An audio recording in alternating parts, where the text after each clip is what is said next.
Merhaba YouTube.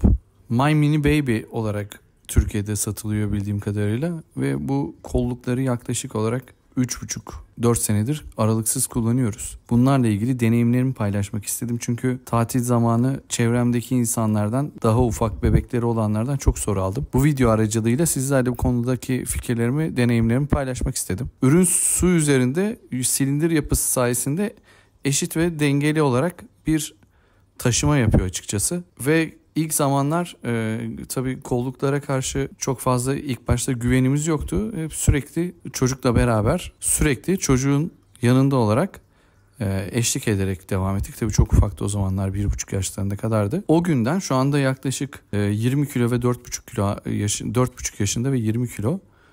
Şu an bile güvenle kullanabiliyoruz. 30 kiloya kadar bu başlangıç seviyesi olan mavi sarı olan ürün gerekli taşımayı sağlıyor. İnikken de iç kısmında böyle bir köpük yapı var. İnik olarak da açıkçası bu kiloda deneme yaptık. Herhangi bir şekilde batma, çıkma vesaire hiçbir şekilde yaşanmıyor. Patlasa dahi suyun üzerinde kalıyor. Kafayı sürekli suyun üzerinde tutuyor olması hem çocuğun kendine güveni açısından hem de ebeveyn olarak çok fazla derecede güven verici. Asla simitlerdeki gibi, o yüzme simitlerindeki gibi ters dönme, işte baş aşağı kalma gibi bir durum asla yaşamıyorsunuz. Çocuk sürekli suyun üzerinde, batma imkanı yok. Açıkçası onu söyleyeyim, yani batmak istese de batamıyor zaten. En fazla yüzünü suya sokabilir kendi bilincinde. Onun haricinde kendini suyun altında tutma durumu söz konusu değil. Ve çocuk da sürekli boynunu yukarıda tutarak boyun kaslarına da mutlaka bir faydası olduğunu düşünüyorum. Tabii bu tıbbi bir açıklama değil. Bu kolluklar ayrıca sıcak su havuzlarında, bu termal havuzlarda da kullanılabiliyor. Yaklaşık bu 3 yıldan fazladır deneyimimiz sırasında ne yaşadık? Açıkçası hiçbir sıkıntı yaşamadık. Hatta bu sene artık belki yapmamamız gerekiyor, çok uygun değil ama kendi başına girip kendi başına yüzüyordu. Sadece arada bir göz ucuyla bakıyoruz. Yani çocuk havuzu zaten 45 santim olduğu için çok problem olacak bir yer değil. Fakat hiçbir şekilde hani gözünüz arkada kalmıyor. O diğer üçgen olan kolluklardaki dengesizlik bunda söz konusu değil. Zaten fiyat farkı da alenen ortada. Biz tabii aldığımızda çok daha cüzi fiyatlardaydı. 350 TL gibi bir fiyata almıştım ama yanlış hatırlamıyorsam DNR'dan almıştım. Şu anda 1200-1300 TL Temmuz 2024'te fiyatlara satılmakta. O diğer Intex marka gibi ürünler 120-130 TL gibi fiyatlara satılıyor. Arada bir 1000 TL bir astronomik rakam var ama burada yani çocuğun canı çok önemli ve alternatif bir ürün açıkçası düşünemiyorum. Çünkü görmedim. Kullanılanlar ya bu kullanılıyor ya da o eski tip üçgen kolluklar kullanılıyor.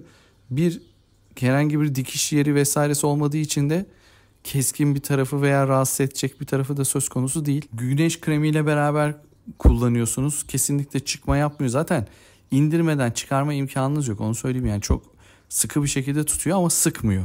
Hani çok farklı bir oldu ama yani kolu çok iyi kavruyor ama sıkmıyor. Yani öyle tansiyon aletinin pompası gibi böyle bir durum değil. Herhangi bir rahatsızlığı yok. Peki koldan çıkar mı? Baba beni at, fırlat gibi taleplerle gelince defalarca fırlatmam sonucunda, yani şöyle söyleyeyim, belki 20, belki 30, belki 50 fırlatmada sadece bir sefer tek kolundaki çıktı. Onun haricinde hiçbir şekilde çıkma söz konusu değil. O da zaten hemen yanında olduğum için müdahale ettim. O bir video var. Görmüşsünüzdür diye tahmin ediyorum.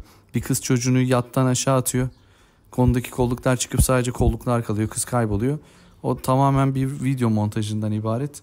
O şekilde olacağını zannetmiyorum ama üretici kesinlikle atlamamanızı, kaydıraktan kaymamanızı, işte fırlatılmamanızı öneriyor ve kesinlikle tehlikeli olduğunu söylüyor. Polonya'da üretilen bir ürün. Her tarafın eşit olması işte çok büyük avantaj. Yuvarlak olmasından kaynaklı. Doğru şekilde, güvenilir şekilde sert, sivri cisimlerden uzak tutarak kullandığınızda parasının hakkını veren, herhangi bir sorun yaşatmayan bir ürün. Patlarsa da tamir kiti olarak bir ürün satılıyor ama nasıl çalışıyor, nasıl yapılıyor açıkçası bilmiyorum. 30 kiloya kadar kullanabildiğiniz için uzun yıllar kullandığınızı baz alırsanız o fiyatı 3-5 yıla böldüğünüzde çok bir öğün parasına geliyor. Hemen hemen yıllık olarak. Yani almanızı şiddetle tavsiye ederim. Bu ürünle ilgili fikirlerimi paylaşmak istedim. Çünkü tatildeyken çok fazla soru geldi. Tekrar ediyorum. Kesinlikle gönül rahatlığıyla alabileceğiniz bir ürün. Beni izlediğiniz için teşekkür ederim. Abone olursanız da sevinirim.